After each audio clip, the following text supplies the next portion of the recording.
I think boxing is my life.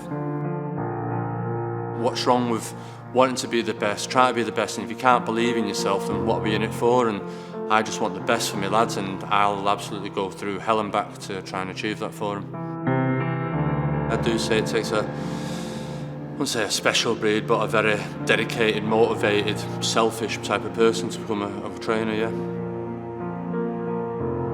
I've gone through unbelievable things in the past to get to where I am with my fighters now.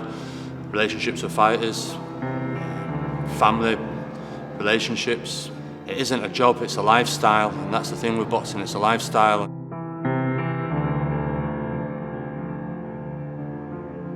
I've got 100% faith in the game plan with Joe. I mean, last time out it went more or less to the letter, and in a few of my fights it has. So it's a great feeling knowing I can put that trust in him. There'd be nothing worse than me going home at night after a hard session and thinking, is he telling me the right thing to do? And you've got to be able to trust your trainer, and that's something that I can do with Joe. You've got to respect him, you've got to respect his word and trust everything he says, and luckily everyone in the gym does that. Anything he said, I believed. You know, he could tell me to jump off a building and I'd do it. And that's the same, that you've got to have that trust, and I've built that up with Joe. We've all got a good bond with him, and we've all got a good bond between each other in the gym, and we all learn off each other, and as I say, success breeds success, and I think we're proof of that. You know, a lot of people have commented on how we stick to game plans. That's shown a lot of trust in Joe. You've seen a lot of people wait and know they're going to come from behind in fights, and that's putting the trust in Joe and believing that what he says will be right, and we'll get it right on the night. So. You know, I remember when I was walking into the ring against Felix Sturm, I didn't care if it was King Kong, I felt invincible. I felt like I'd go through a brick wall that night. And I believe that's because of the training, the mentality as well. He pushes you hard, he's a taskmaster and he does push you really hard. But you break down, you go through a lot of pain barriers, he pushes your buttons. And I think when you've done that over a 10-week period, you feel ready for anything. He's like our mate as well. I know he always says he doesn't want that. He doesn't want to be like one of the lads because he has to switch back to being the boss and to being this and that. But every fighter in here is in the same Quigg, Crolla, my brothers, Macklin, everyone else, Cardle, everyone's all the same. They know whatever he says you do, he's the boss, he's in charge. A trainer, I feel, earns his money. It's 40 seconds in between the rounds. That's where a trainer earns his money, 40 seconds. Bell goes, 10 seconds, are sat down, 10 seconds going out, you've got 40 seconds. Anthony Crolla lost to Derry Matthews, all right? And I lived with that for 2 years because I gave Anthony Crolla the wrong advice going out to the round where he got knocked down. And I said the wrong thing, and he did it, and he got caught. And that haunted me, and it did do for 2 years till we put that right. And I absolutely was like a demon to get Anthony Crolla back to where he was before that loss, and I lived that. And I knew, I never told Anthony, we never had a discussion about it, but I knew, never said it to anyone. But when I felt I had put Anthony back after his win over Gavin Rees, I said to him, listen, I knew I said it the wrong thing to you. I admit it's the wrong thing. I'm so sorry that I did, but I'm glad I managed to put you back to where you were. And I think that's one time, and I'm big enough to say it to the lads. I've said it to him at the time. I did get it wrong that night, and it hampered that Anthony Crolla big time, and that haunted me, that, but was big enough to say that I got it wrong, and he got it wrong, but I'm glad now that I've put him back to where he was. Listen, I've been one of the ones who lose. It's hard, but we lose as a team. Do you know what I mean? Like you say, it's we win together, but we lose together.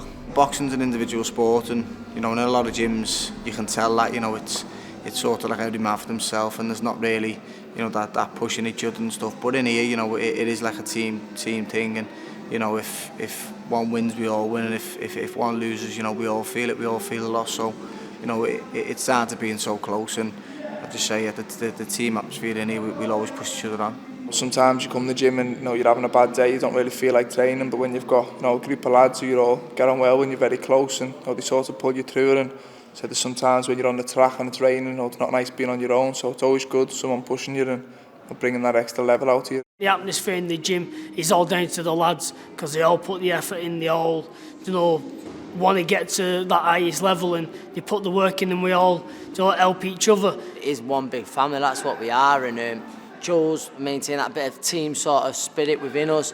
you'll see us sort of together on the circuit, pushing each other on. And the bell goes, there's no one there to save you. You're on your own. And I think when you go to work, this is lads when they go to work. You know now, if you go to work and you have good laugh, good banter and good crack, work's good, you can't mind going to work. And if you've got a happy fighter, you've got a good fighter, and that's what I try to do, and that get that collective. And then there's sometimes he might be feeling a bit down, the other one will pull him up. If I've missed something, someone else will pull him, and we have that attitude. It's we're all in it together, and each other feels each other's pain when they lose. When someone has been unfortunate and we've lost, we pick each other up. The phone's there the next day. Everyone you'll hear from every one of the lads, and that's a great thing to be involved in. And obviously Joe's the leader of that, as in he trains us all, and Joe's big on team spirit. I don't know anyone who lives, breathes the sport as much as Joe does. He's in the gym all morning, all day. He'll go home, watch fights at night, and he'll come in and he'll be asking all the lads, did you watch this fight? And all the lads are like, not really, no. And Joe's like, oh, you should have seen it. And he's just boxing mad. You can't have a conversation with him about anything without him bringing boxing into the game. Like, at times, I feel like saying, Joe, just chill out, go and have a break, have 5 minutes off. But it's just Joe's way of doing things. It's full time with him, and even when he gets home, he's got the videos on and studying the opponent. So, I mean, he must be hard to be around. He's in the gym all hours, and he's never at home. He's out to say he's in the pool with us, the gym, the track, and then I was constantly, we went to LA last week. We were on a 10-hour flight, and he had his laptop and he was watching opponents for Cardle Scott Quigg and Crolla. I was constantly on, and he doesn't switch off. I can't stand him sometimes because he just goes on about it all the time. Like, and I'll be honest, a lot of it, I don't have a clue what he's talking about, you know what I mean? So he can be very obsessive, but it's good, I'm glad, because he's my coach at the end of the day, and if he's not obsessive, I'll be thinking twice about him, so I'm more than happy. He eats, sleeps, breathes it 100%, and that's kind of the mentality in his gym, and it's a winning mentality, and it's drive, and there's no one shirks, and it's like a captain of a football team who leads by example. You go out there and you're dealing with millimetres and fractions of timing, and if it's meant to be, it's meant to be. If it's not, it's not. But I'm willing to learn all the time. That's why I go to America, I go to other fighters' gyms and watch other trainers. You're always learning, and I'm always learning, never stop learning. But we're doing the best that we can to be the best. All my kids are all great stories. 2 years ago, all of them were written off, all of them, and they're all in the thresholds now, all in the world top 10. 7 of them are champions of some sort, and who would have thought that? Obviously, Phil Martin was your trainer. Was he an inspiration to you? Yeah, I had Phil when I was age 17. Obviously, I was looking for a different challenge. I went down one Sunday morning, went up the big famous steps, and Phil was there training someone, and his presence is just like something else. And I just went up and said, hi, I box at Wythenshawe, and I was looking to join your gym. And he said, yeah, all right then, come tomorrow evening. And I just remember running all the way down Princess Parkway to the bus stop to get the bus home. I was so excited that he said yeah, and like I say, started boxing for Phil then in the amateur team.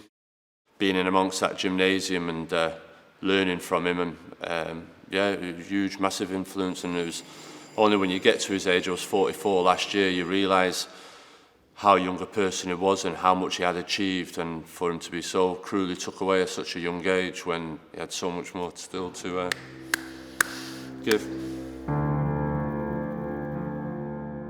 With Joe, the money and everything else is secondary. He wants you to win. He wants to win as the trainer, and that's the most important thing. He's more than just a trainer. And if I wanted to ask him about things in everyday life, he's one of the people who could turn and ask, definitely. He's like a dad role as well, not just in the gym. He's always making sure, checking that you're all right, and checking that everything's fine outside the boxing as well as in the gym. Would Phil be proud of you if he could see what you've achieved? Yeah.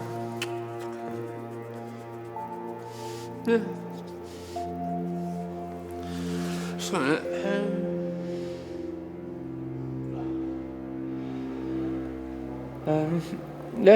Listen, I always go to them for a bit of advice before it. Look down, make sure say the right thing, and that.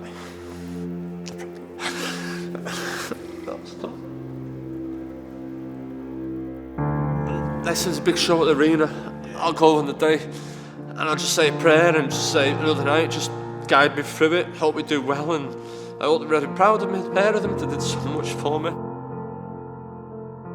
I wouldn't want anyone else other than Joe in my corner. You know, he knows exactly what he's talking about. You know, he's been in world title fights, you know, British titles. There's no one that comes close to Joe who I'd rather be in my corner.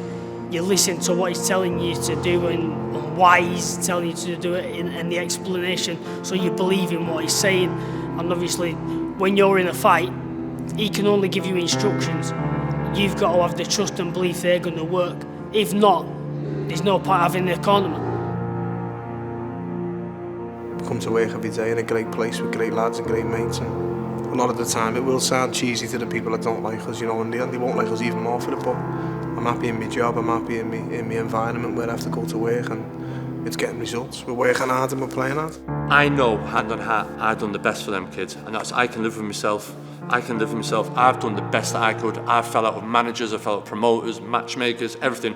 I don't care, I'll fall out with everyone if it means it's the right thing for my fighter. I won't let my fighter be taken advantage of. And I think all the kids that I've come across in all the amateur years and everything, I think each one was a success story, even if it was just by winning an area title or an amateur title. And the same, the professionals, I think each fighter has been a success story, and each of them has been a proud moment for me.